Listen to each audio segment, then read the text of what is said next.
Rebuti tirpra 444 rumani batainan nimbagoi पूर्व tirpra।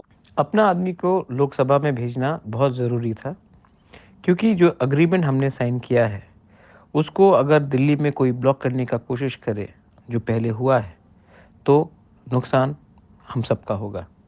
इसी के लिए हमने ऐसा व्यक्ति को चुना जो हमें हेल्प करेगा और हमारा नुकसान नहीं पहुंचाएगा एग्रीमेंट को इम्प्लीमेंट करने के लिए दिल्ली में।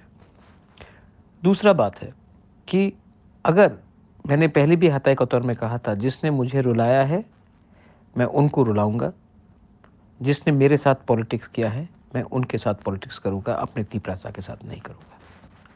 आज ये तय हो गया है कि तीपरा मौथा के बिना लोकसभा में कोई भी पार्टी को जीतना मुश्किल होगा।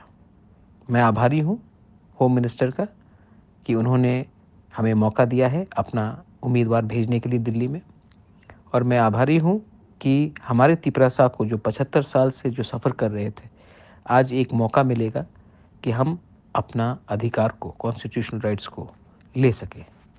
ये दूसरा कदम है। आने वाले दिन में आप देखेंगे कि मैं तीपरासा के लिए कैसे निगोशिएट करता हूँ दिल्ली में। बेलाइनो हम भाई।